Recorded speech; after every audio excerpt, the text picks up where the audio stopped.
살펴봤는데요. 도움이 되고 계시기를 바라겠습니다. 예. 3장 시작하기 전에 전 시간에 살펴본 내용과 관련해서 질문이나 하고 싶은 말씀이 있으면 부탁드릴게요.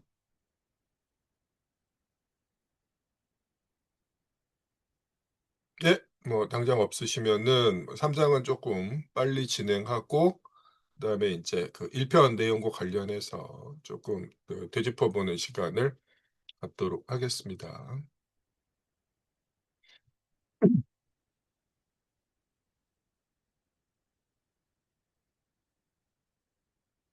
네. 일단 그 차례를 보면은 3 장은 세 개의 절로 돼 있죠. 그래서 가치의 척도, 유통수단, 그리고 화폐라는 제목으로 퇴정화폐, 지불수단, 세계화폐로서의 이제 기능들 또는 이제 자격들을 포함을 하고 있습니다. 네. 하나씩 보도록 할게요. 네. 28 번부터입니다. 네. 이소미 씨 부탁드릴게요. 화폐 때문에 상품들이 같은 단위로 측정될 수 있는 것이 아니라 그 반대다. 모든 상품이 가치로서는 대상화된 인간 노동이고, 따라서 그 자체가 같은 단위로 측정될 수 있기 때문에 모든 상품의 가치는 한 개의 특수한 상품에 의해 공동으로 측정될 수 있으며, 또 그렇게 함으로써 이 특수한 하나의 상품이 자기들의 공통적인 가치 척도, 즉 화폐로 전환될 수 있는 것이다. 화폐 척도로서 화폐는 가치 척도로서 화폐는 상품들에 내재하는 가치 척도, 즉 노동 시간의 필연적인 현상 형태다. 네. 화폐의 이제 가장 기본적인 기능, 어떤 물건이 화폐라고 이제 인정받으려면 가치 척도로서 기능을 해야 되죠. 근데 이런 기능이 어떤 신비한 성질로부터 나오는 게 아니다라는 거죠. 네.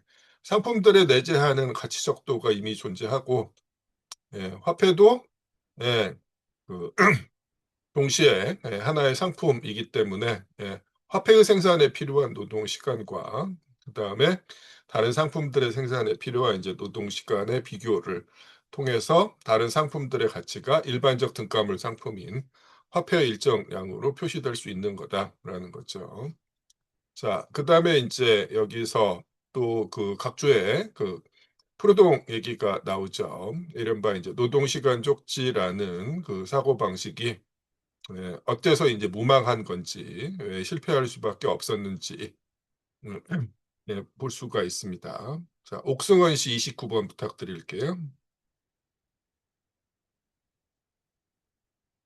어째서 화폐 그 자체가 직접적으로 노동 시간을 대표하지 못하는가? 어째서 예컨대 한 장의 종이 쪽지가 X 노동 시간을 대표하지 못하는가 하는 문제는 어째서 상품 생산의 토대 위에서는 노동 생산물이 상품의 형태를 취하지 않으면 안 되는가 하는 문제로 돌아온다. 왜냐하면 상품의 형태를 취하면 노동 생산물은 상품과 화폐 상품으로 분화되기 때문이다.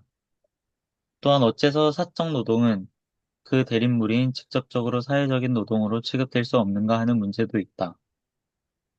5원의 노동화폐가 화폐가 아닌 것은 극장의 입장권의 화폐가 아닌 것과 같다는 점이다. 5원은 직접적으로 사회화된 노동, 즉 상품 생산과는 정반대인 생산 형태를 전제하고 있다. 노동 증명서는 개인이 공동 노동에 참여한 부분과 공동 생산물 중 소비용으로 예정된 부분에 대한 그의 청구권을 확증하는 것에 지나지 않는다. 그러나 5원은 상품 생산을 전제하면서 동시에 상품 생산의 필연적 조건들을 화폐에 관한 속임수에 의해 제거해 보려는 프루돈과 같은 엉뚱한 생각을 한 것은 아니었다. 예. 프루동의 구상은 화폐를 폐지하고 각각의 생산자들이 상품 생산에 지출한 노동 시간만큼 노동화폐 내지는 노동시간 쪽지를 발급받아서 그걸로 자유롭게 교환하자.'였는데 왜 실패할 수밖에 이제 없었느냐라는 거예요. 애초에 상품 생산을 전제로 했을 때는 그 그 사회가 사후적으로라도 그 사회 전체적인 이제 분업을 유지하기 위해서는 예, 화폐를 반드시 필요로 하고 사후적인 조정을 방제받아야 돼요. 근데 애초에 이제 그런 메커니즘 자체가 불가능한 상황을 프로동은 만들어냈죠. 그래서 상품 생산을 그대로 두고 화폐만 없애려고 했다라는 거예요. 근데 이제 여기서 예를 들고 있는 이제 오원의 경우에는 자기가 운영하는 경영하는 이제 공장의 노동자들한테 이제 노동시간 쪽지를 발급한 거예요. 그리고 이제 공장 내부의 그 분업은 당연히 계획에 의해서 네, 조직된 것이었기 때문에 그 각각의 그 노동자들의 기여분에 따라서 그만큼의 이제 노동시간 쪽지를 발급하고 그걸로 이제 보상을 받고 한 게 받도록 한 게 아무런 문제가 되지 않았다라는 거죠. 그래서 핵심은 화폐라는 게 형식적으로 존재하는가 그렇지 않는가가 아니라 사회 전체의 노동 내지는 분업이 계획에 의해서 조직되는가 아니면 개인의 독립적 판단에 의해서 자연 발생적으로 무정부적으로 조직되는가의 차이다라는 거죠. 예, 그 다음에 30번 보도록 할게요. 백승원 씨 부탁드립니다. 백승현 씨.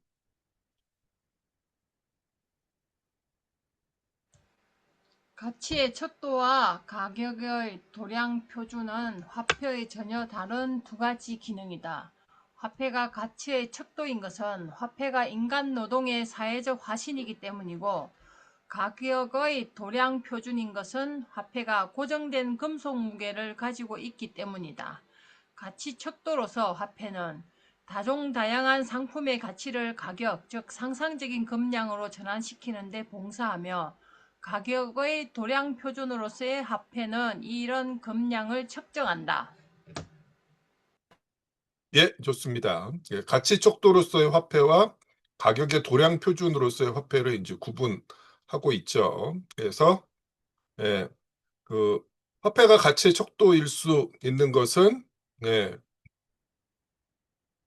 화폐가 인간 노동의 사회적 화신이기 때문이다. 즉, 다른 모든 상품과 마찬가지로 노동의 결과물, 생산물인 상품이면서 동시에 일반적 등가물로 인정받았기 때문이라는 거죠. 근데 가격의 도용 표준이라는 거는 그런 일반적 등가물 상품인 화폐에 국가가 도량 단위 일종의 를 매기고 법적인 명칭을 이제 부여한 것에 불과하다라는 거죠.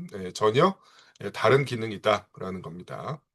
자, 그 다음에 이제 31번에서 가치와 가격 사이의 관계에서 대단히 이제 중요한 이야기를 하고 있죠. 네, 이윤신 씨 부탁드립니다. 가격은 상품에 대상화되어 있는 노동의 화폐 명칭이다. 그러나 상품 가치량의 지표로서의 가격은 그 상품과 화폐의 교환 비율의 지표이기는 하지만 그 상품과 화폐의 교환 비율의 지표는 반드시 그 상품의 가치량의 지표로 되지는 않는다. 따라서 가격과 가치량 사이의 양적 불일치의 가능성, 즉 가격의 가치량과 괴리할 수 있는 가능성은 가격 형태 그 자체에 내재하고 있다.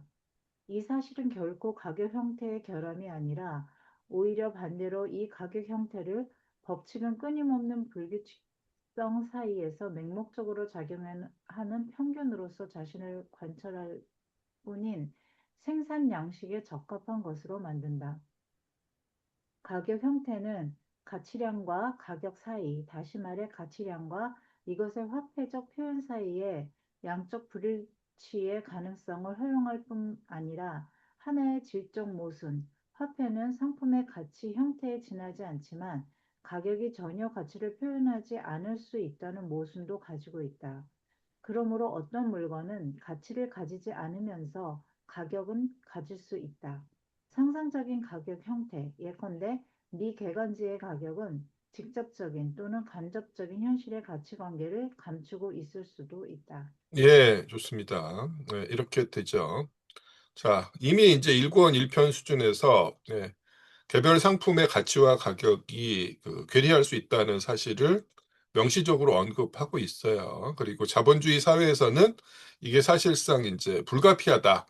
라는 이야기를 하고 있는 거죠. 네, 근데 보통 우리는 그 반대로 생각한다라는 거예요. 노동가치론이니까 한 상품의 가격이 곧 그 가치와 일치하는 것으로 주장하는 게 노동가치 이론이라고 이제 착각을 하게 되는데, 사실 우리가 그 주로 주입받은 사고방식이 이제 주류경제학, 부르주아 경제학의 사고방식이고, 주류경제학은 이제 진즉의 노동가치 이론을 폐기한 상태에서 눈에 보이는 가격이 곧 가치다라고 이야기해버리잖아요. 그러니까 노동가치 이론을 접하면서도 이런 오해를 하게 되는 건데, 자, 뭐 나중에도 계속 언급이 되겠지만은 스미스 리카도 시절부터 노동시간에서 결정되는 가치와 그 가격이 직접적으로 일치하지 않는다는 사실은 그 여러 차례 뭐 지속적으로 관찰이 됐었고, 이 문제에 대해서 스미스나 리카도가 접근한 방식과 막스의 방식은 완전히 달랐다라고 이제 말씀을 드렸어요. 그래서 예, 이런 식의 이제 괴리가 오히려 자본주의적 생산 양식에서 불가피하다. 이런 가격 형태, 즉 가치량과 가격이 괴리하는 것 자체가 자본주의 사회에서의 법칙이라는 건 어떤 방식으로 관철된다? 끊임없는 불규칙성 사회에서 맹목적으로 작용하는 평균으로서 관철되는데, 이런 그 생산 양식에 오히려 더 적합한 거다라고 이제 이야기하면서 억지로 가치와 그 가격 사이의 괴리를 일치시키려는 식으로 접근한 게 아니라 왜 이런 괴리가 불가피하게 발생할 수밖에 없는지에 대한 분석을 제시하려고 했죠. 그래서 이제 거기에 대한 이제 그 최종 결론은 잡은 3권에서 제시가 되는 거고요. 네.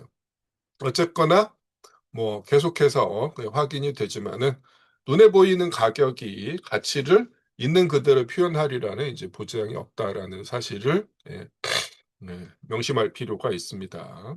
그리고 때로는 전혀 가치를 갖지 않는 것도 가격을 가질 수 있다라는 사실도 이미 1권 1편 수준에서 언급을 하고 있는데, 사실 이제 여기서 예로 들고 있는 것은 3권 5편하고 이제 6편에서나 분석이 대상이 되는 내용들이기도 합니다.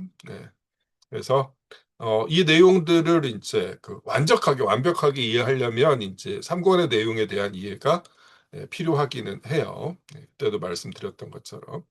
자, 그다음 32번으로 가도록 할게요. 이상배 씨 부탁합니다. 상품의 교환은 모순되고 서로 배제되는 관계들을 내포하고 있다. 상품의 발전은 이 모순들을 해소하는 것이 아니라 이 모순들이 운동할 수 있는 형태를 제공한다.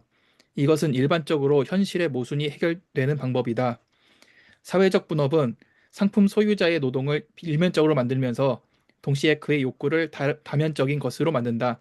그러나 그의 상품은 화폐로 전환되지 않고서는 사회적으로 인정되는 일반적 등가 형태를 취하지 못한다. 사회 생산 유기체의 각종 분산된 요소들을 분업 체계로 통합하는 양적 편성은 그 질적 편성과 마찬가지로 자연 발생적이고 우연적이다. 분업은 노동 생산물을 상품으로 전환시키며 또 그렇게 함으로써 노동 생산물이 화폐로 전환하는 것을 불가피하게 한다. 동시에 분업은 이 전환의 성공 여부를 우연적인 것으로 만든다. 네, 그렇습니다. 그래서 이미 지금 우리가 그 3절에 3장의 2절로 넘어왔어요. 유통수단으로서의 화폐거든요. 그러면서 우리가 지금 알고 있는 사실이지만은 이미 알고 있는 사실이지만 이걸 다시 정리를 하고 있어요. 사회적 분업의 결과로 자본주의 사회에서 자연 발생적이고 우연적으로 진행되는 사회적 분업의 결과로 노동 생산물은 상품으로 될 수밖에 없고 최종적으로 화폐로 되는 게 불가피한데, 문제는 그 상품이 화폐로 전환되는 과정이 그렇게 만만치 않다라는 거죠. 자, 그다음 33번으로 가겠습니다. 임정빈 씨 부탁합니다. 유통은 물물 교환에 존재하는 자기 생산물의 양도와 타인 생산물의 취득 사이의 직접적 동일성을 판매와 구매라는 대립적 행위로 분열시킴으로써 물물 교환의 시간적, 장소적, 개인적 한계를 타파한다. 서로 자립적이고 대립적인 과정들이 하나의 내적 통일을 이루고 있다는 사실은 또한 바로 그 과정들은 내적 통일이 외적 대립을 통해 운동하고 있다는 사실을 의미합니다. 이 두 과정은 서로 보완하는 것이기 때문에 내적으로는 자립하고 있지 않다. 따라서 이 두 과정의 외적 자립화가 일정한 점까지 진행되면 그 내적 통일은 공황이라는 형태를 통해 폭력적으로 관철된다. 예, 좋습니다. 예, 어떤 문제가 있느냐라고 했을 때, 그, 화폐가 등장하면서 판매라는 행위와 구매라는 행위가 시간적, 공간적으로 이제 분리될 수 있게 됐다라는 거예요. 예, 그러면서 이제 어떤 문제가 생겨났느냐? 판매되지 않는 상품이 이제 누적될 가능성이 이제 생겨났고, 그리고 이제 이것으로부터 공황의 이제 형식적 가능성이 등장한다. 이렇게 지금 이야기를 하고 있어요. 그래서 공황에 대해서 이제 직접적으로 언급하고 있는 본문에서 언급하고 있는 이제 처음 부분이죠. 그래서 이미 상품 생산 사회로서의 이제 자본주의 자체가 가지고 있는 이제 불안정성 내지는 이제 위험성이 여기서부터도 이제 생겨난다라는 거였죠. 자, 그 다음에 34번으로 가겠습니다. 지금 우리가 보고 있는 게 3장 2절에 A를 마무리했고 이제 두 번째 B 화폐 유통으로 넘어가는 중입니다. 예, 차현욱 씨 차례입니다.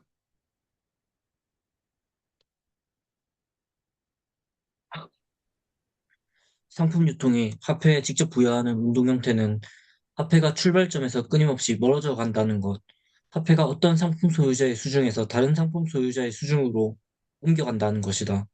이 과정이 화폐의 유통이다. 화폐 운동은 사실상 상품 유통의 표면에 지나지 않지만 외관상으로는 반대로 상품 유통이 화폐 운동의 결과에 지나지 않는 것 듯이 보인다.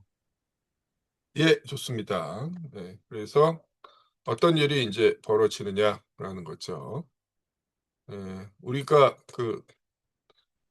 이런 식의 이제 문구를 접한 적이 있어요. 유통이 끊임없이 화폐라는 땀을 쏟아낸다. 이렇게 이야기하는 건데, 결국 상품 유통의 결과로 화폐가 이제 소유자를 변경하면서 계속해서 이제 운동하게 된다라고 지금 이야기를 하는 거예요. 근데 그러면서 이제 우리가 어떤 식으로 생각하게 되느냐? 정반대로 생각하게 된다라는 거죠. 화폐 운동은 결국 그 상품 유통의 그 반대 방향으로 화폐가 운동하기 때문에 생겨날 수가 있는데 마치 화폐 덕분에 상품들이 유통할 수 있는 것처럼 생각한다라는 거예요. 그래서 상품 유통이 부진하고 정체한 상황을 뭐라고 이야기해요? 돈이 잘 안 돈다라는 식으로 이야기한다라는 거죠.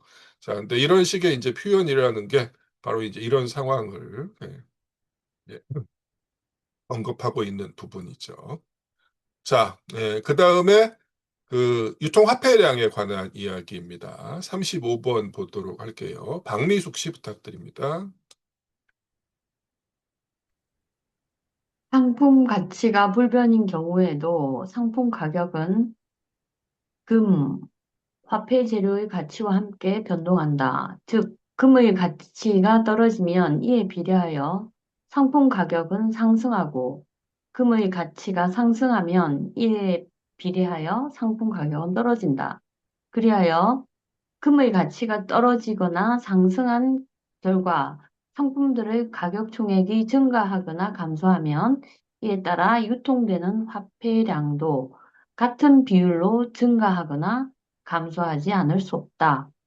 상품들의 가격이 먼저 화폐의 가치에 반비례하여 변동하고 이로부터 유통수단의 양이 상품들의 가격에 정비례하여 변동하는 것이다. 네, 그 유통화폐량과 관련한 이제 법칙을 끌어내면서 두 가지를 염두에 둬야 되는 거죠. 유통되어야 될 상품들의 가격 총액과 화폐 상품의 가치인데, 그 화폐 상품의 가치가 이제 변동하면 어떤 일이 벌어지느냐라는 거죠. 화폐 가치의 변동과 상품 가격은 반비례하게 되고, 그러면서 이제 결국 그 최종적으로 유통수단의 양이 변동하게 된다라는 스토리입니다. 그래서 화폐 상품의 가치가 먼저 변동하고 그것과 반비례해서 상품 가격이 변동하면 최종적으로 이 상품 가격의 변동이 정비례해서 유통화폐량이 변동하게 되는 이런 그 과정인데, 가격혁명 당시에 이제 어떤 일이 벌어졌는가에 대한 이야기가 36번부터 나와 있습니다. 자, 어디 보자. 윤민자 씨 부탁드립니다. 36번.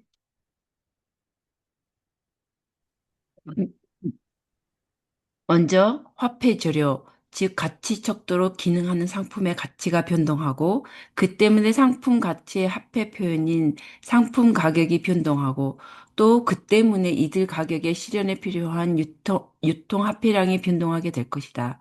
화폐가 가치 척도로 기능하기 시작할 때 그리고 가격을 결정하기 위해 사용될 때 화폐의 가치는 전제되고 있다.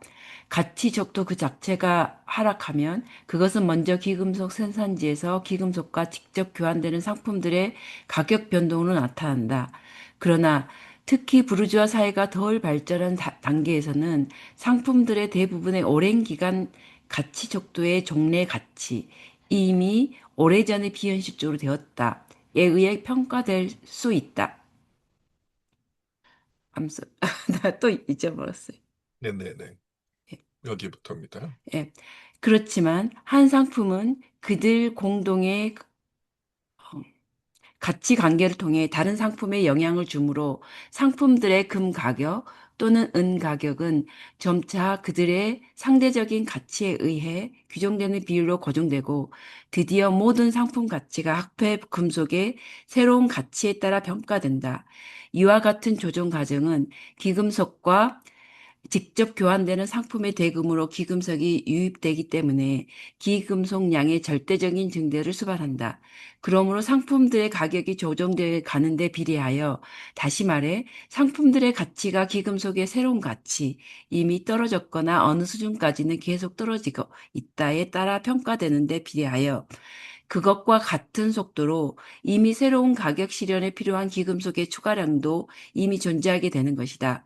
금은의 새로운 생산지 발견에 뒤이어 일어난 여러 가지 사실들을 일면적으로 관찰했기 때문에 17세기와 특히 18세기 사람들은 상품 가격이 오른 것은 유통수단으로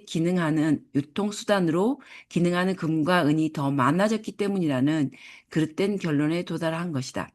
그래서 이제 가격혁명에 대해서 흔히 그 화폐로 사용되는 귀금속 양의 증대 때문이다라고 생각하는데, 이제 막스가 이야기하는 건 뭐예요?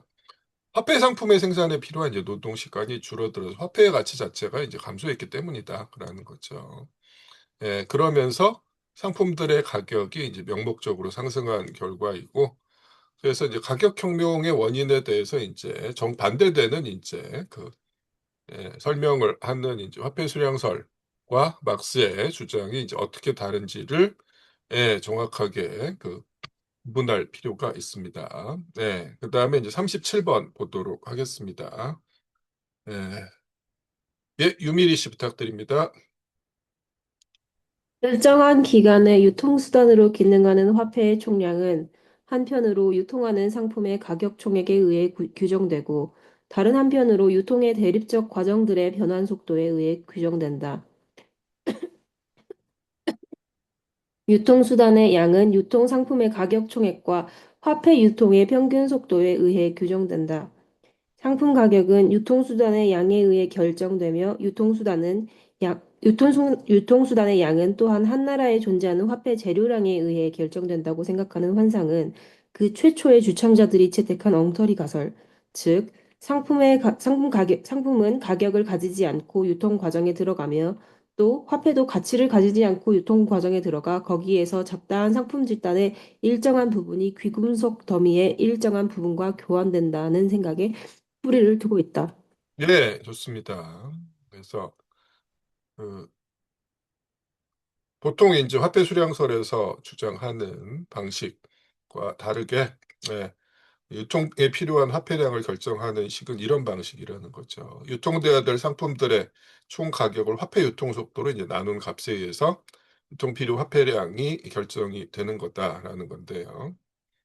그래서 화폐 수량설은 그래서 가치라는 그 개념이 그 유통에서 사후적으로 상품의 양과 화폐의 양을 비교하면서 가치라는 게 결정된다. 사실상 가격인데 그 가격을 가치라고 이야기할 뿐만 아니라 그 결정 자체도 상품량과 화폐량 사이의 양적인 비교를 통해서 결정이 되는 것처럼 파악한다라는 거예요. 근데 실제로 상품의 가치든 화폐의 가치든 이미 유통에 들어가기 전에 생산 과정에서 이미 정해져 있는 거죠. 그리고 그렇기 때문에 이제 그 유통 필요 화폐량이 이제 결정되는 방식은 전혀 다른 원리에 기초하고 있다라고 이야기하고 있었어요. 자, 그다음에 38번 보도록 하겠습니다. 황진호 씨 부탁드립니다. 국가가 발행에 강제 통용력을 준 불안 지폐는 금속 화폐의 유통에 그 직접적 기원을 두고 있다. 진정한 지폐가 화폐의 유통수단 기능에서 발생한다면 신용화폐는 화폐의 지불수단 기능에 그 발생적 근원을 가지고 있다. 지폐 유통의 독자적 법칙은 오직 지폐가 금을 대표하는 비율에서 생길 수 있다. 이 법칙은 지폐의 발생은 실제로 유통될 금량 또는 은량을 지폐가 상징적으로 대표하는 범위로 제한되어야 한다는 것이다. 지폐가 자기의 한도, 즉 실제로 유통했을 같은 명칭의 금화의 양을 초과한다면 지폐의 신용이 일반적으로 손상될 위험이 있을 뿐 아니라 지폐는 상품 유통의 내재적 법칙에 의해 규정되는 금량만을 대표하게 될 것이다. 그 결과는 가격의 도량 표준으로서 금의 기능에 변동이 일어난 것과 마찬가지다. 네, 좋습니다. 자, 그 내재적 가치를 갖는 상품 화폐가 아니라 불안은행권이 유통될 때 이제 어떤 문제가 발생하느냐라는 거예요. 유통에 필요한 양을 넘어서서 투입되었을 때 상품 화폐는 문제가 없다라는 거죠. 자연스럽게 빠져나서 퇴장돼 버리는데 문제는 불안은행 경우에는 이제 그러리라는 보장이 없다라는 거죠. 그래서 이런저런 이유로 국가가 과잉 투입했을 때 어떤 일이 이제 벌어질 거냐라는 이야기인데요. 그래서 뭐 경제 위기 공황기에 유통에 필요한 화폐량을 보존하기 위해서 정부가 추가적으로 필요한 만큼만 집어넣으면 그것이 이제 바로 인플레이션을 일으키진 않는다라는 거예요. 근데 문제는 이게 다시 이제 화폐 유통 속도가 회복되었을 때 그럼 상품 화폐처럼 불안은행권도 자발적으로 빠져나올 거냐? 그러리라는 보장이 없죠. 근데 사실 이제 오늘날에는 물론 이제 막스 사후에 벌어진 일입니다만은 1930년대 대공황 이후로 모든 자본주의 국가들이 자본주의 경제를 구제하고 관리하기 위해서 항상 유통에 필요한 것보다 불안은행권을 과잉 투입하고 있는 상황이다라는 거예요. 그러면서 이른바 물가 상승, 인플레이션이라는 게 만연한 상태가 돼버렸다라는 거죠. 그래서 지금 여기서 이제 이야기하고 있는 지폐 유통의 이제 독자적 법칙이라는 게 사실상 이제 이후에 벌어진 상황들을 설명하는 가장 정확한 원리를 여기서 제공을 하고 있습니다. 자, 그 다음에 39번 보도록 하겠습니다. 문지원 씨 가능하신가요? 네, 가능합니다. 어째서 금은 아무런 가치도 없는 자기 자신의 상징에 의해 대체될 수 있는가? 지폐에 의해 대리될 수 있는 최소량의 금은 항상 유통 분야에 머물러 계속 유통수단으로 기능하며 따라서 오직 그 기능을 위해서만 존재한다. 그러므로 금화의 운동은 상품 탈바꿈 CMC의 반대 국면들의 계속적인 반복을 표시하고 있을 뿐이고 한 상품의 교환 가치의 독립적 표현은 여기에서 다만 순간적으로 존재한다. 그 상품이 곧바로 다른 상품에 의해 대체되기 때문이다. 그러므로 화폐를 끊임없이 한 사람의 손에서 다른 사람의 손으로 이전시키는 과정에서는 화폐의 단순한 상징적 존재만으로 충분하다. 그러나 화폐의 상징은 자기 자신의 객관적인 사회적 정당성을 가져야 하는데 지폐는 이 정당성을 강제 통용력에서 얻고 있다. 이런 국가적 강제는 한 공동체의 국내 유통 분야에서만 유효하다.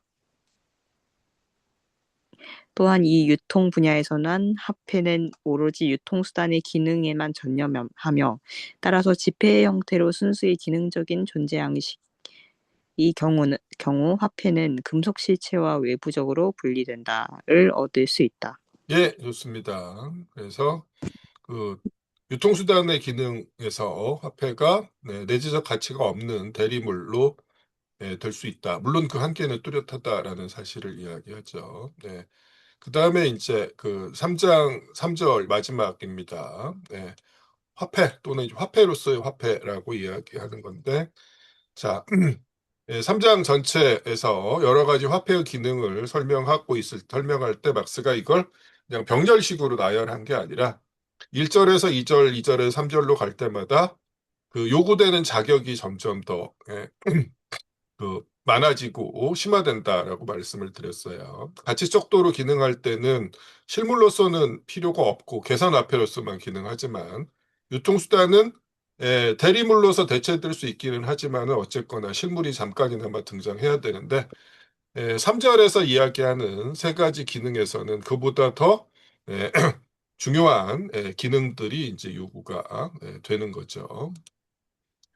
예. 그래서 뭐 이런 얘기들을 하고 있어요. 여기 보면은 그 3절에 이제 첫머리에서 여기 보면은 순전히 관념적인 것도 아니고 대리 가능한 것도 아닌 그리고 그 기능으로 말미암아 사용 가치로서의 다른 모든 상품과 달리 교환 가치의 유일한 적절한 종대역터를 고정시키는 경우라고 이제 이야기하고 있습니다. 자, 그 중에 하나가 이제 퇴정화폐입니다. 40번 보도록 할게요. 네, 이성미 씨 부탁드립니다. 상품 유통의 확대에 따라 언제라도 이용할 수 있는 절대적으로 사회적인 형태의 부인, 화폐의 권력이 증대한다. 그러나 화폐는 자기 자신이 상품이며 누구의 사유물로도 될 수 있는 외부의 물건이다. 그리하여 사회적 힘이 개인의 사적 힘으로 된다. 네, 좋습니다. 네, 이게 이제 그 사회적 힘이라고 이제 이야기했을 때는 애초에 그 화폐가 일반적 등가물이고 그것이 성립하기 위해서는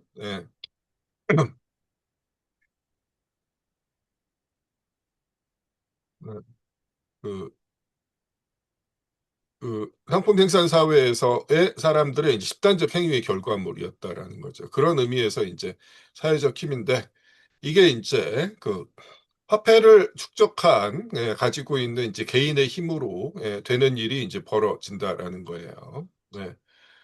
그 얘기이고요. 그 다음에 그렇기 때문에 가능한 이제 많은 화폐를 얻고자 하는데 어떤 상황에 직면하게 되느냐? 41번입니다. 이윤신 씨 부탁드립니다. 화폐를 퇴창하려는 충동은 그 성질상 끝이 없다. 화폐는 어떤 상품으로도 직접 전환될 수 있기 때문에 물질적 부의 일반적 대표라는 점에서 질적으로나 형태상으로 아무런 제약도 받지 않는다. 그러나 동시에 현실의 화폐액은 모두 양적으로 제한되어 있고 따라서 구매수단으로서 제한된 효력만을 가진다.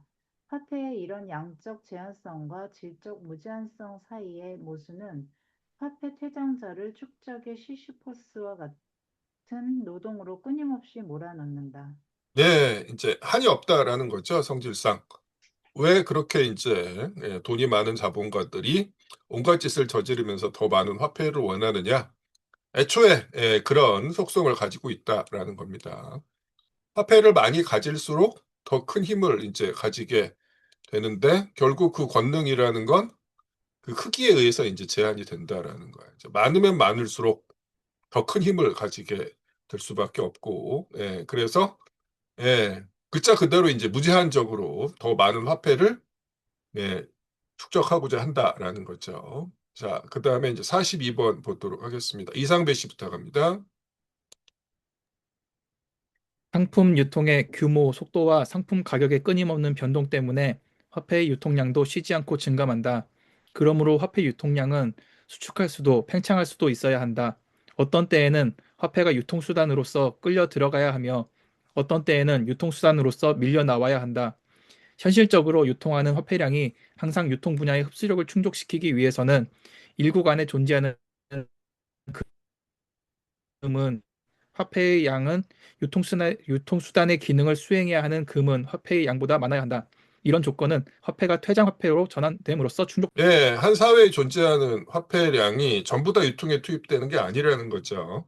화폐 수량선을 그렇게 이제 상상하는데 실제로는 그렇지 않고 유통에 필요한 화폐량만이 상품 유통에 필요한 양만이 유통에 투입되고 그 증감에 따라서 그 바깥에 있던 화폐가 들어가고 이제 나와서 퇴장되는 방식으로 이게 이제 조절된다라는 거죠. 자, 그 다음에 43번 보도록 하겠습니다. 임정빈 씨 부탁합니다. 지불수단으로서 화폐 기능에는 하나의 내재적인 모순이 있다. 여러 기능이 상쇄되는 한 지불수단으로서 화폐는 계산화폐 또는 가치화폐로서 오직 단정적으로 기능할 뿐이다. 그러나 현실적인 지불이 이루어지지 않으면 안 되는 한 화폐는 유통수단, 즉 상품 도안의 오직 수단적인 매개물로 나타나는 것이 아니라 사회적 노동의 기술적 화신, 그런 가치의 독립적 존재 형태, 일반적 상품으로 등장하게 됩니다. 이 모션은 상업의 공황 중 화폐 공황으로 알려진 국면에서 폭발한다. 예, 그렇습니다. 그래서 이제 지불수단으로서의 화폐가 이제 문제가 되면은 그러니까 이게 이제 뭐 흔히 얘기하는 이제 어음이 부도가 나면 어떤 일이 벌어지느냐. 사회 전체적으로 이제 연쇄 반응을 일으킬 수밖에 이제 없다라는 건데 실제로 자본주의 경제에서 대단히 이제 그 복잡한 연쇄가 이미 이제 그 만들어져 있는 상황에서 문제가 이제 생겨나면은 이게 이제 엄청난 혼란을 일으킬 수밖에 없다라는 거죠. 전형적으로 이제 공황이 폭발하는 국면이죠. 계속 44번에서 설명을 하고 있습니다. 사연욱 씨 읽어주세요.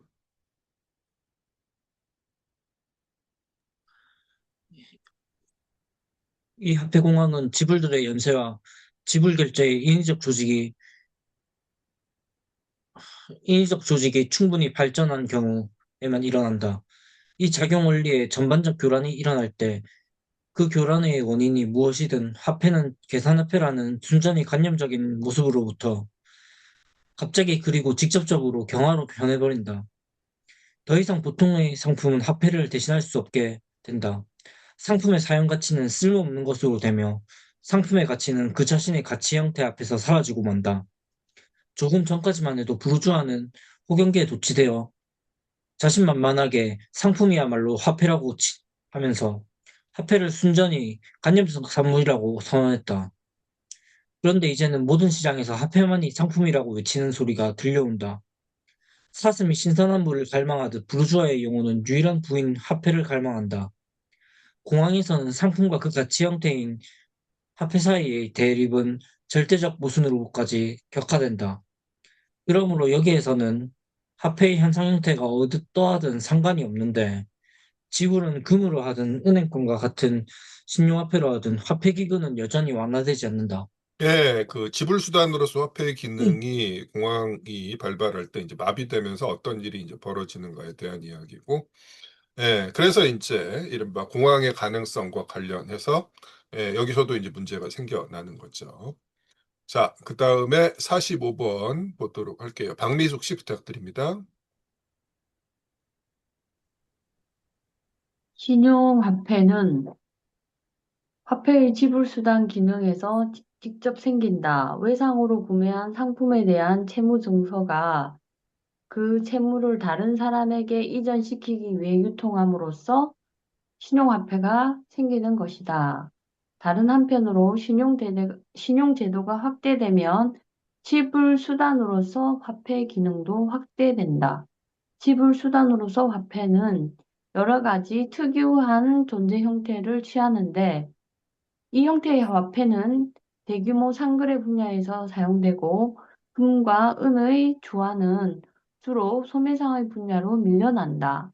상품 생산이 일정한 수준과 범위에 도달하면 지불 수단으로서 화폐 기능은 상품 유통의 영역을 뛰어넘게 된다. 화폐는 모든 계약의 일반적 재료로 된다.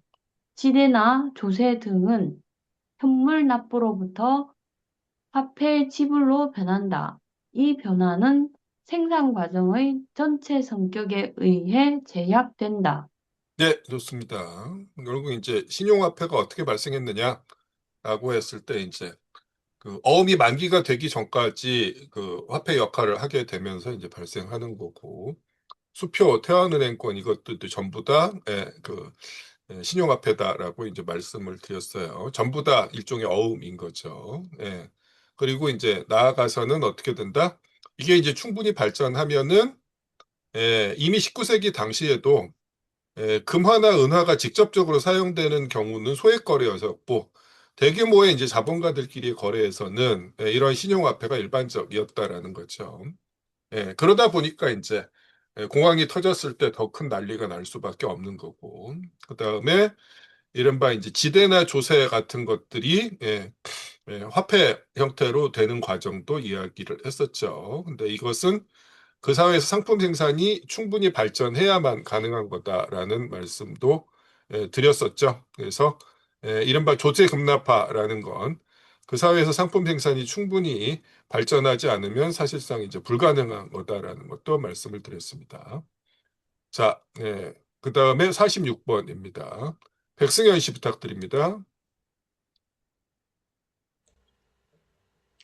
지불 수단으로서 화폐가 발전하면 채무의 지불 기일에 대비하기 위한 화폐 축적이 필요하게 된다.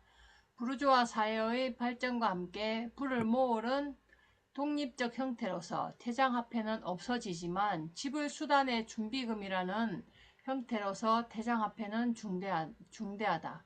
부르주아적 생산이 어느 정도 발전한 나라에서는 은행의 금고에 쌓이는 태장화폐는 자기의 독특한 기능에 필요한 최소한도로 제한된다.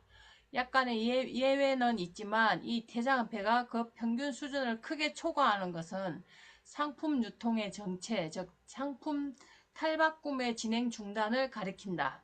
예, 좋습니다. 퇴장화폐 관련된 그 문장들을 제가 여기다 이제 조금 모아놨어요. 자, 그 다음에 이제 오늘 마지막입니다. 세계화폐 관련된 내용인데요. 옥승원 씨 부탁합니다. 세계 무역에서는 상품은 자기 가치를 세계적 차원에서 전개한다. 그러므로 상품의 독립적 가치 형태도 세계화폐로서 상품에 대립한다. 세계 시장에서 비로소 화폐는 그 현물 형태가 추상적 인간 노동의 직접적으로 사회적 화신인 상품의 성격을 완전히 발휘하게 된다. 화폐의 존재 양식이 그 개념에 부합하게 된다. 세계화폐는 일반적 지불수단, 일반적 구매수단, 그리고 부일반의 절대적 사회적 체험물로 기능한다. 각국은 국내 유통을 위해 준비금을 필요로 하는 것과 마찬가지로 세계 시장의 유통을 위해서도 준비금을 필요로 한다. 따라서 퇴장화폐의 기능들은 부분적으로는 국내의 유통수단과 지불수단인 화폐의 기능에서 발생하며 부분적으로는 세계화폐로서 화폐의 기능에서 생긴다. 네, 그 일국 안에서의 이제 은행권이라는 건 그 나라의 국경이나 이제 권력이 미치는 영역을 이제 넘어서면은 뭐 아무것도 아닐 수밖에 이제 없게 된다라는 거예요. 그래서 세계화폐로서는 이제 금이나 은이 사용될 수밖에 없는 건데, 뭐 우리가 알고 있듯이 1970년대 이제 이후에는 공식적으로는 이제 금이 여전히 이제 세계화폐가 아니게 됐는데, 그렇다고 해서 문제가 해결된 게 아니죠. 그래서 이제 모든 나라의 그 통화, 은행권이 다 불안은행권인 거기 때문에 그 가치가 이제 끊임없이 이제 의심받고 불안정한 상태에 놓여 있다라는 거예요. 그래서 환율도 끊임없이 요동을 치고, 그리고 이제 갈수록 상황이 그 만만치 않아지니까 어떻게 됩니까? 가끔 뉴스에 나오죠. 금값이 연일 최고치를 경신을 하고 있어요.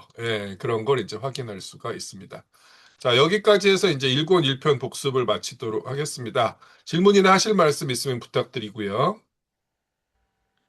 자, 그 시간이 많이 지났는데 조금만 더 살펴보도록 하겠습니다. 사실 이제 1권 1편이 많이들 어렵다고 이야기하시면서 이제 동시에 공부하고 나서도 도대체 이게 이제 어떤 함의를 갖는지에 대해서 계속 이제 궁금해하는 경우들이 이제 많습니다. 이제 무슨 소리냐? 그 1권 서문에서 막스가 이렇게 이야기를 합니다. 2판 후기에서 이런 얘기가 나와요. 조사와 발표의 방법의 차이를 이야기하면서 이런 얘기가 나옵니다. 자, 조사가 끝난 뒤에라 현실의 운동을 적절하게 발표할 수 있는데 조사가 잘 돼서 재료의 일생의 관념에 반영된다면 우리가 마치 선험적인 논리 구성을 한 것처럼 볼 수도 있다. 이런 식으로 이야기를 하는 건데 왜 하필 가치의 실체가 인간의 노동이라고 이야기하느냐라는 거예요. 이건 사실은 어떤 의도를 가지고 가정한 게 아니냐라는 식의 이제 혐의를 둔다라는 거거든요. 결국 주류 경제학, 부르주아 경제학이 이야기하는 것처럼 눈에 보이는 가격이 곧 가치고 현실이 그 자체로 정당하다라는 체제 변호론을 주장하는 것의 반대편에서 자본주의 사회가 계급사회고 착취사회라는 주장을 위해서 가치의 실체가 인간의 노동이라고 선언적으로 규정한 게 아니냐라는 거거든요. 실제로 이제 막수주의 경제학자라고 알려진 분들 중에서도 그렇게 생각하시는 분들이 은근히 다수 존재합니다. 근데 그래서 이제 서로 다른 측면에서 보는 경제학이다라는 식의 입장인데 막스는 이제 결코 그렇게 생각하지 않았다는 걸 어렵지 않게 알 수가 있습니다. 자, 일단 요 첫 번째 문단 같은 경우는 제가 여러 차례 이제 말씀드린 거죠. 그래서 각각의 이제 용어들을 자본론에 나와 있는 설명을 근거로 해서 정확하게 정리를 해야 된다라는 거죠. 자신이 임의로 의미를 부여하면은 안 된다라는 이제 말씀을 여러 차례 드렸고요. 그래서 오늘 이제 복습도 마찬가지입니다. 그래서 기본적인 개념이나 용어들이 여러분한테 완전히 이제 자연스럽게 익혀지도록 하는 게 이제 제일 중요합니다. 자, 그 다음에 이제 이 주제, 왜 하필 가치의 실체가 인간의 노동인가라는 문제에 대해서 한번 보도록 하겠습니다. 여기 보면은 이 부분 백승현 씨가 읽어주시겠어요? 가치 개념을 실정해야 할 필요성에 관한 요소는 문제가 되는 사안에 관한 그리고 과학의 방법에 관한 가장 완전한 무지에서 기인한다.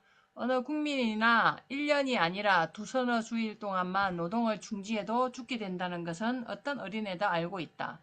마찬가지로 다양한 욕망에 상응하는 상품의 양은 다양하고 양적으로 특정한 사회적 총노동의 양을 필요로 한다는 것도 누구나 알고 있다.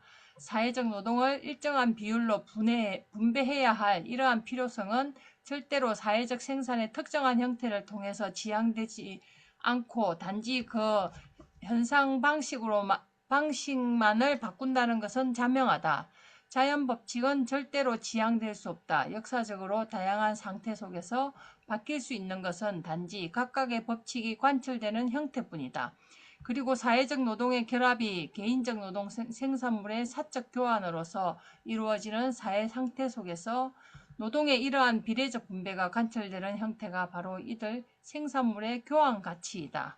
네, 좋습니다. 자, 방금 이제 읽어주신 부분이 1868년에 막스가 이제 자기 지인한테 보낸 편지에 있던 내용인데 자본론 1권이 1867년에 발간이 됩니다. 그리고 68년에 쓴 편지니까 이미 이때 당시에 눈에 보이지 않는 가치, 인간의 노동이 그 실체고 노동 시간에서 결정된다는 게 과연 실증될 수 있느냐, 이런 식으로 이제 시비를 거는 사람이 있었다라는 거죠. 지금도 마찬가지. 이때 당시에도 이미 있었다라는 거야. 거기에 대해서, 그러니까 결국 아까 말씀드렸던 것처럼 막스가 특정한 정치적 의도를 가지고 이렇게 가정해서 일방적으로 주장하는 게 아니냐라는 거거든요. 네, 이런 식인데, 네, 이건 사실은 이제 그 주류 경제학, 부르주아 경제학이 그 체제 유지를 위해서 고안한 이론하고 막스의 이론이 동급이다라고 이야기하는 거예요. 실제로 그 부르주아 경제학이 이제 수식을 이용해서 자본주의 경제의 조화와 안녕을 선전하는데 사실은 그 뭐 몇 가지 전혀 현실적이지 않은 그 가정 하에서만 그 결론이 유효하거든요. 근데 막스도도 똑같이 주장하는 게 아니냐라는 거예요. 근데 막스는 이제 그 전혀 그렇게 생각한 적이 없고 그런 식으로 시비를 거는 게 얼마나 어리석은 일인가를 이야기하고 있는 거예요. 그러면서 예, 그 정말로 이제 무식한 자들만이 할 수 있는 얘기다라고 이제 이야기하는 겁니다. 그러면서 어느 국민이나 두선어주일만 노동을 안 해도 굶어 죽는다라는 거예요. 뭐 우리 본문 공부할 때도 말씀드렸지만은 인간은 생존하기 위해서 끊임없이 소비해야 하고 그리고 소비하기 이전에 생산 노동해야 한다라는 이야기입니다. 그리고 뿐만 아니라 이 노동 자체가 어떤 방식으로 행해져야 되느냐 라고 했을 때, 자, 그래서 여기서 이제 노동이란 뭐다? 인간의 사유가 생존을 위해서 지불해야 하는 대가다라는 겁니다. 그 다음에 여기서 이야기하는 게 이런 내용이죠. 막스가 이야기하는 게.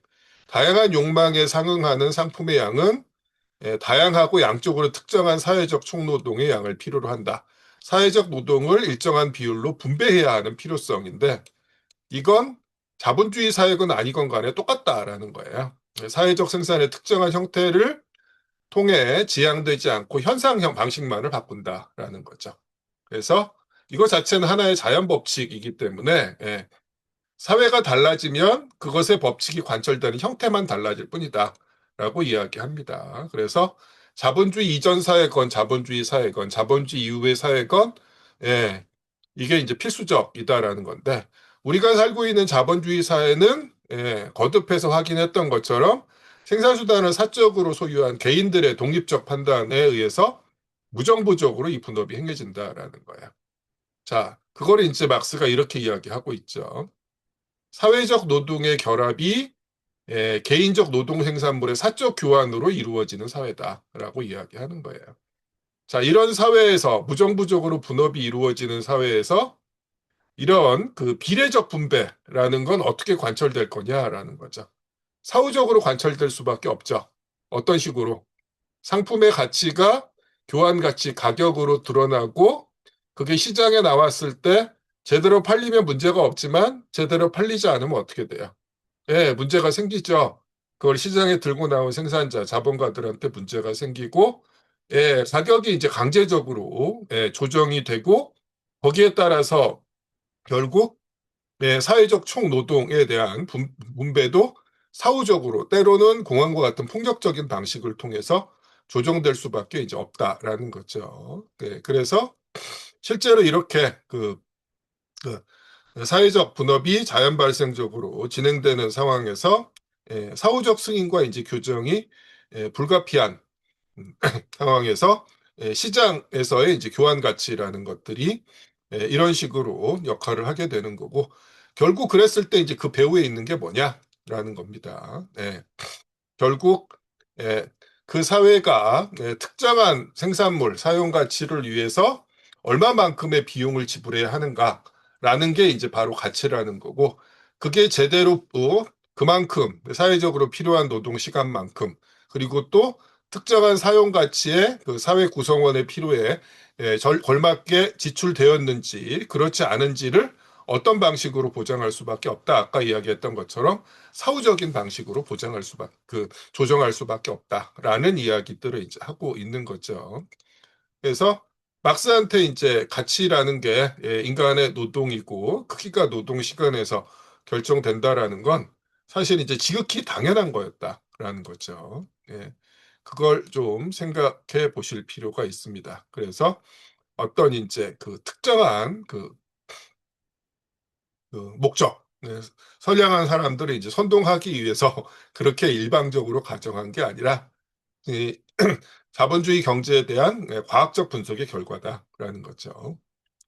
자, 그다음에 우리가 공부한 1권 1편이 우리가 그 서문을 읽었던 그 정치경제학 비판을 위하여의 범위하고 정확하게 일치한다라고 말씀을 드렸어요. 근데 이 책이 워낙에 잘 안 팔렸다라고 말씀을 드렸었죠. 그래서 막스 생각에는 이게 이제 부르주아지의 침묵의 음모 때문이다라고 이야기했는데, 뭐 제가 생각하기에는 상품과 화폐에 대한 내용만이 단행본으로 나왔으면은 안 팔릴만 하다라는 게 이제 제 생각인데, 어쨌거나 이제 그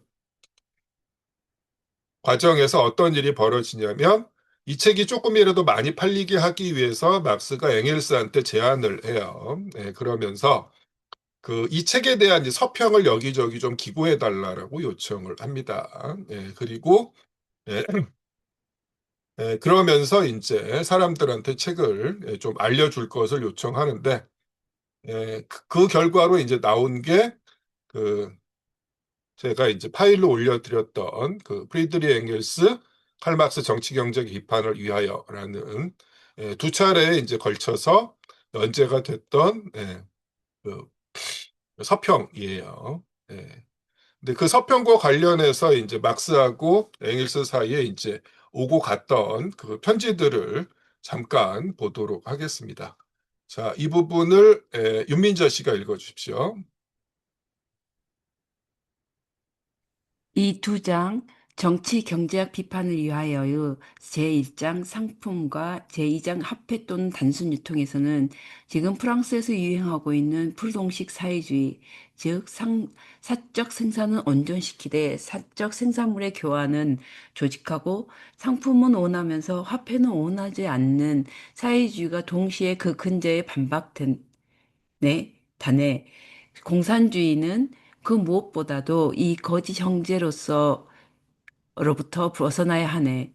그러나 그 모든 논쟁적인 목적을 제외하고 나면 자네도 알다시피 단순한 화폐 형태의 분석이 정치 경제학에서 가장 추상적이기 때문에 가장 어려운 부분이네.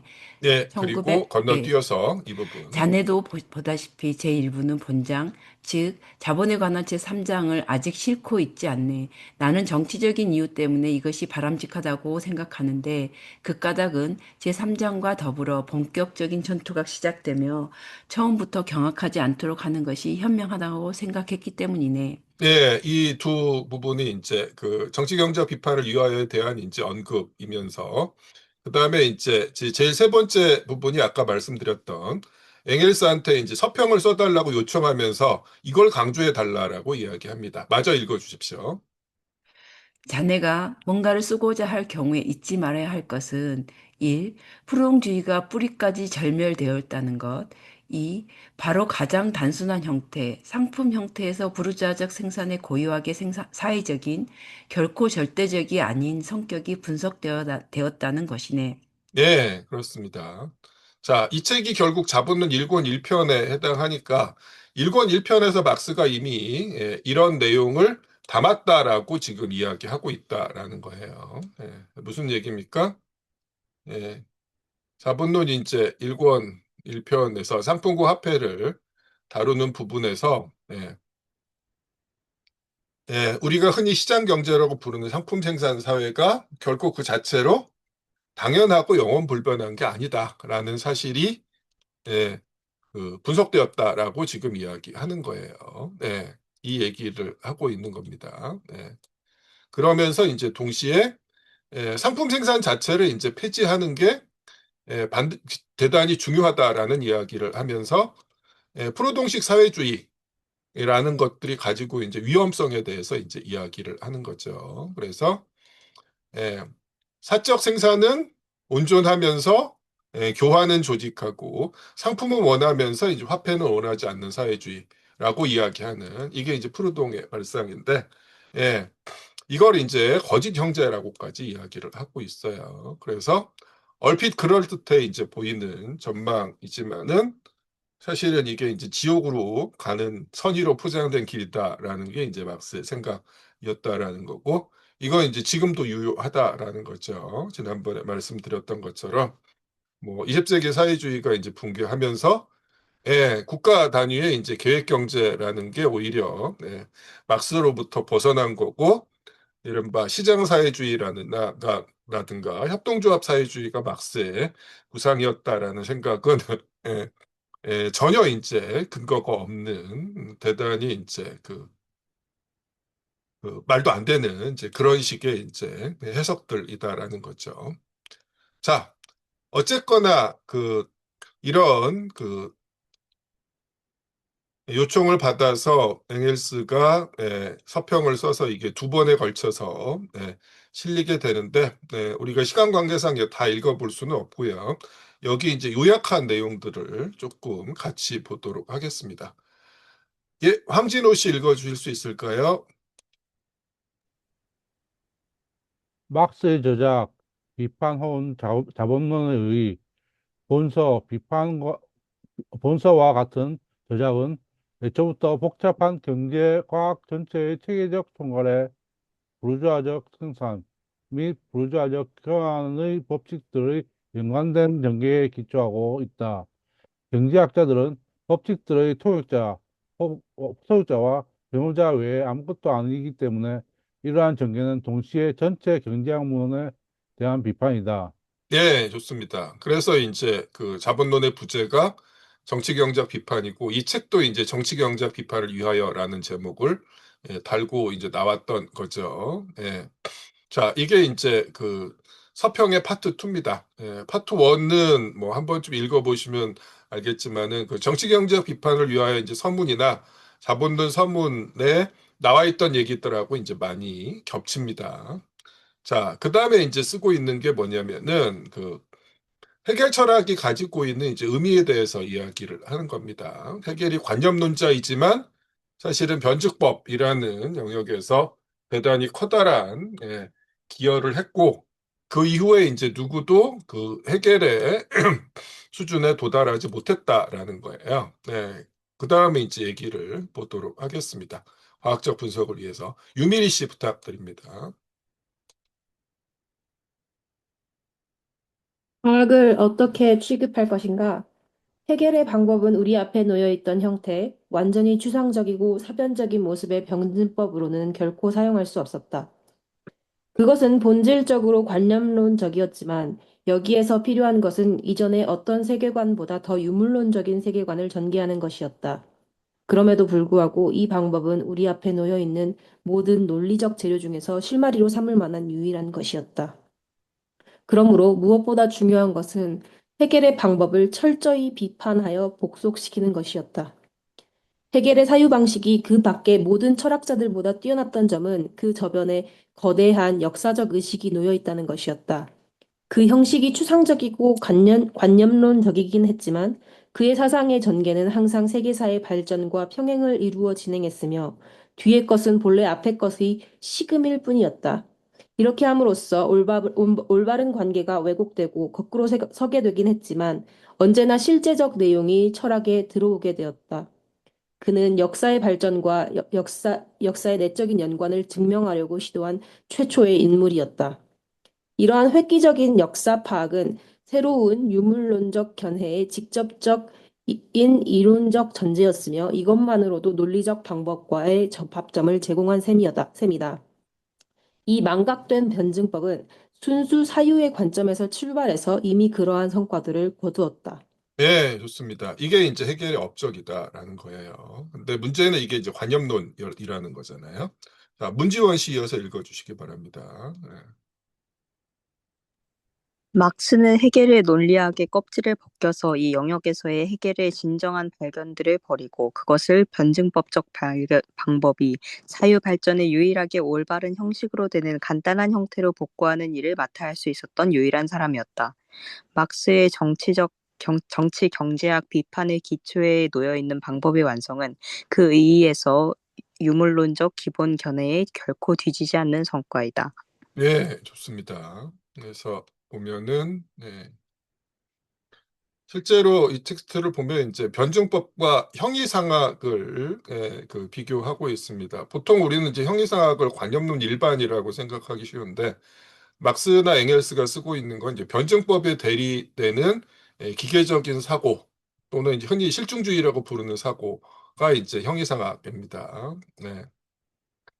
그래서 실제로 이제 이미 막스 당시에 해겔 변증법 그 다음에 이제 득세한 게 이른바 유물론인데 이 유물론이 변증법에 이제 전혀 무지한 이런 이제 기계론적 유물론이었다라는 거죠. 이걸 형이상학적 유물론이라고 부르고 있어요. 예. 그래서 결국에는 유물론적 관점이 올바르지만 당시에 이제 지배적이었던 형이상학적인 유물론을 배제하고 그 변증법의 이제 요소들을 살리면서 이걸 유물론적인 관점에서 제시할 필요가 있었다라고 지금 이야기를 하고 있는 거예요. 뭐 대충 도식화시키면 이런 식으로 됩니다. 그래서 이른바 이제 변증법적 유물론이라는 게 이제 막스의 기억이라고 이야기하는데, 자, 그 다음에 이제 나오는 이야기가 있어요. 자, 이 부분을 자, 문지원 씨가 조금 더 읽어주실 수 있을까요? 네.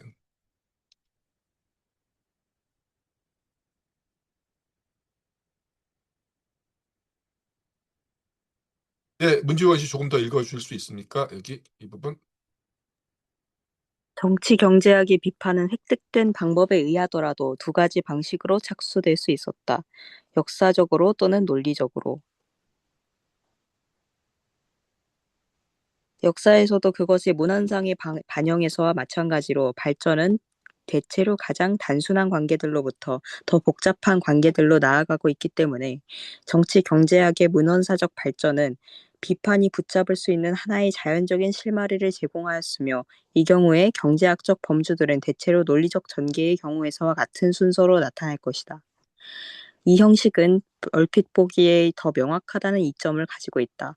왜냐하면 당연히 현실적인 발전이 추적되기 때문이다.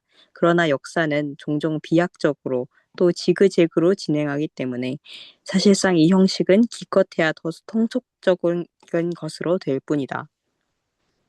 결국 논리적 취급 방식만이 적당한 것으로 되는데 이 방식은 사실상 다만 그 역사적 형식과 교란적 우연성을 벗어버린 역사적 방식 이외의 아무것도 아니다. 네, 좋습니다. 그 기계론적 유물론자가 누가 있느냐라고 이야기했는데 그 임정비 씨가 또 얘기를 해줬는데요. 여기 보면 이제 데카르트 등등 이제 나와 있는데 이건 나중에 저기 우리 저기 텔레그램 방에서 이 논의를 나눠주시면 좋을 것 같습니다. 저도 데카르트 바로 말씀드리려고 했는데 자. 이런 이야기입니다. 어떤 방식으로 전개를 할 거냐라고 이야기했을 때, 많이 언급되는 주제예요. 막스 자본론의 이제 전개 방식이 이제 논리적인 방식이냐, 역사적인 방식이냐라고 이야기하는데, 그 역사적 방법이라는 게 대단히 이제 직관적이고 편하긴 한데 한계가 있다라는 거예요. 왜? 역사가 항상 이제 일직선으로 전개되지 않기 때문에 여러 문제가 발생할 수 있고 그래서 실제 역사를 이제 그대로 따라서 서술하는 방식은 적합하지 않기 때문에 논리적인 방식이 맞는 거다라는 거죠. 근데 이제 문제는 그러면서 이제 반대 편향으로 역사와는 전혀 무관한 순수하게 논리적인 구상물이다라는 이제 주장들이 있고 실제로 그 서구의 많은 그 막스주의 학자들이 이걸 이제 지지합니다. 근데 지금 엥겔스의 이름으로 집필된 서평에서 이야기하는 거는 이건 역사와 무관한 방법이 아니라 현재 시점에서 논리적으로 재구성된 역사다라고 지금 이야기를 하는 거예요. 그래서 역사적 형식과 교란적 우연성을 벗어버린 역사적 방식이다라고 이야기하는데 대표적으로 지금 우리가 공부한 내용에서 보면은 3절에서 이제 화폐의 발생 기원에 대해서 이제 이야기하는 이 과정이 정확하게 이제 그런 내용에 해당한다라는 거죠. 자, 그 다음에 이제 보도록 하겠습니다. 추가적으로 조금 더 보면은요. 백승현 씨 읽어주세요.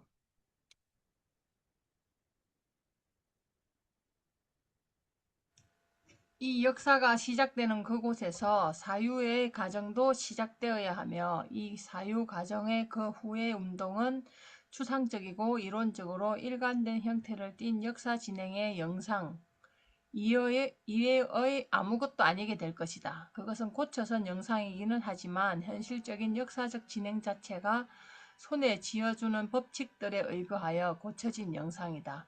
왜냐하면 각각의 모든 계기들은 완전히 성숙하고 전형적 형태를 취하는 발전 시점에서 고찰될 수 있기 때문이다. 네, 좋습니다. 자본론을 쓰는 막스도 이미 19세기 사람이기 때문에 화폐가 완전히 등장한 상황에서 이제 쓰고 있다라는 거예요. 그런 상황에서 화폐의 발생 과정을 설명하는 거는 실제로 다양한 사회들에서 다양한 방식으로 화폐가 발생을 했을 텐데 그걸 이제 순서대로 발전 과정을 쓴 건 뭐냐?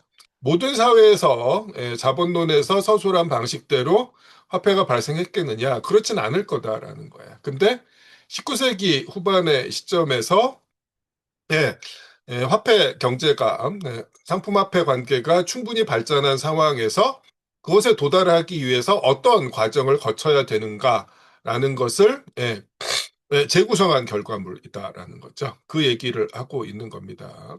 그러면서 구체적으로 이런 얘기들을 하고 있어요. 자, 이어서 이소미 씨 부탁드립니다. 이 방법을 썼을 때부터요. 이 방법을 썼을 때 우리는 우리 앞에 역사적이고 실제적으로 놓여 있는 가장 간단한 최초의 경제적 관계로부터 출발한다. 우리는 이 관계를 해부한다. 이것이 관계라는 사실 안에 이미 이 관계가 서로 관계하는 두 측면들을 가지고 있다는 사실이 놓여 있다. 이 두 측면을 우리는 각각 따로따로 고찰할 것이다. 이로부터 이 두 측면들의 상호관계의 방법, 상호작용이 나온다. 해결을 요구하는 모순들이 생기게 될 것이다. 자, 얼핏 보면 이제 뭔 소린가 싶을 텐데 가장 간단한 최초의 관계라는 게 우리가 3절에서 공부한 아마포 20m와 저고리 한 벌 사이의 관계입니다. 그 얘기예요. 그래서 이 두 측면을 따로따로 고찰한다. 그러면서 이제 상대적 가치 형태, 등가 형태를 따로따로 봤었죠. 그리고 상호 관계의 방법, 상호작용이 나오고 해결을 요구하는 모순들이 생겨난다라는 거예요. 문제는 당장 뭐예요? 아마포 소유자가 저고리와의 교환을 간절히 원하지만 당최 그게 이제 보장받은 게 아니다라는 문제들이거든요. 자, 그러나부터 또 보겠습니다. 이상배 씨 부탁합니다. 그러나 우리는 여기에서 우리의 머릿속에서만 일어나는 추상적 사유 과정을 고찰하는 것이 아니라 언제인가 실제로 일어난 또는 아직도 일어나고 있는 현실적 과정을 고찰하고 있으므로 이 모순들 또한 실천 속에서 발전할 것이며 또 아마 해결을 보게 될 것이다. 우리는 그 해결의 방법을 추적할 것이다. 그러면 그 해결이 새로운 관계의 확립에 의하여 달성된다는 것. 그때부터 다시 우리가 이 새로운 관계의 대립되는 두 측면들을 전개해야 한다는 것 등등을 알게 될 것이다. 자, 해결의 방법을 추적한 게 이제 단순한 개별적 우연적 가치 형태에서 전개된 가치 형태, 그리고 최종적으로 일반적 가치 형태였어요. 즉, 새로운 관계의 확립, 특정한 상품에 이제 일반적 등가물로서의 역할을 부여하는 방식에 의해서 달성이 되는데, 그런 문제가 해결되느냐, 화폐가 성립하면 문제가 해결된 게 아니라 새로운 방식으로 이게 운동하기 시작한다라는 거예요. 상품과 화폐 사이에 이제 대립은 여전히 존재하고, 여기서부터 이제 새롭게 분석이 진행되기 시작한다라는 거죠. 그 얘기들이 쭉 나와 있습니다. 그러면서 이제 쭉 나와 있는 얘기는 자본론 1권 1편에 대한 내용을 공부하고 나서 이 부분을 읽으면은 그동안 공부했던 내용들이 대단히 이제 깔끔하고 그리고 대단히 일관적으로 이제 요약돼서 전개된다라는 걸 확인을 할 수가 있을 거예요. 그래서 이 부분은 뭐 시간 관계상 여러분들이 한번 쭉 읽어 보시기 바랍니다. 그래서 우리가 이제 가지고 있는 정치경제학 비판을 위해 서문뿐만 아니라 엥겔스의 이름으로 이제 집필한 이 서평도 대단히 이제 중요한, 그리고 1권 1편을 공부하는데 대단히 좋은 이제 참고 자료로서 우리가 써먹을 수가 있어요. 그런데 뭐 관련해서 조금 이제 부연을 해드리면은, 근데 이제 이런 방식을 이제 막스의 전개 방식을 논리적이면서 역사적인 방법이라고 흔히 이야기합니다. 네. 근데 자, 이게 저자가 이제 막스가 아니라 엥겔스잖아요. 전에 우리가 이제 서문 공부하면서 한번 말씀드렸는데 막스하고 엥겔스 이제 떼어놓으려는 그런 기조 내지는 이제 편향이 은근히 팽배하다라고 이제 말씀을 드렸어요. 근데 그게 이제 크게 봐서는 이제 20세기 사회주의에 대한 이제 부정적인 평가하고도 맞물려 있는 건데, 그래서 서구의 이제 강단 막스주의 학자들이 대단히 많이 경도돼 있는 사고 방식이 막스의 이제 경제학 방법이라는 게 순수하게 논리적인 방법이다라는 거고, 예, 어, 실제로 지금은 이제 붕괴한 소련을 중심으로 한 20세기 사회주의 진영에서는 막스의 방법이라는 게 논리적이면서 이제 동시에 역사적인 방법이라는 걸 당연히 정설로 확립을 했는데, 여기에 대해서 이제 서구의 막스주의 학자들이 대단히 이제 비판적이고 공격적으로 이걸 이제 바라봤던 거죠. 근데 이제 소련에서 진행된 과정을 보면 이제 초기에는 문제가 조금 있었습니다. 뭐냐? 이른바 이제 논리적이면서 역사적인 방법이라는 걸 대단히 이제 소박하게, 단순하게 생각한 거죠. 그래서 역사적인 순서와 논리적인 순서가 그대로 일치한다라는 식으로 조금 거칠게 해석을 했는데, 지금 우리가 이제 방금 읽은 이 엥겔스의 서평을 이제 발굴하고 여기에 천착하면서 논리적이면서 역사적인 방법이라는 건 역사를 있는 그대로 시간순으로 이제 서술한 방식이 아니라 현재 시점에서 이제 역사를 재구성한 논리적 방법이라는 식으로 입장이 이제 확립이 돼요. 근데 보통 이제 서구의 학자들이 이런 이제 이걸 이제 비판하는 내용들을 보면은 이 초기 버전, 자기들도 이제 오류를 범하고 있었을 때 소련이나 20세기 사회주의에서도 한계가 있다고 이제 폐기된 내용을 가지고 이게 틀렸다라는 식으로 공격하는 경우가 사실 대부분입니다. 그리고 어쨌거나 이제 다른 얘기를 나중에 하게 되는데, 그 근거가 되는 게 엥겔스의 서평이라는 거예요. 그러니까 어떤 식으로 또 이야기하냐면은, 이건 막스가 쓴 게 아니라 이제 엥겔스가 쓴 거고, 엥겔스가 이제 막스의 이론을 대단히 많이 대중화한다는 명목으로 속료화시키고 왜곡시켰다라는 식으로 이제 공격을 하면서, 그러니까 이거 이제 막스주의적 입장이 아니다라는 식으로 폄하하는 경우가 대단히 많습니다. 근데 실제로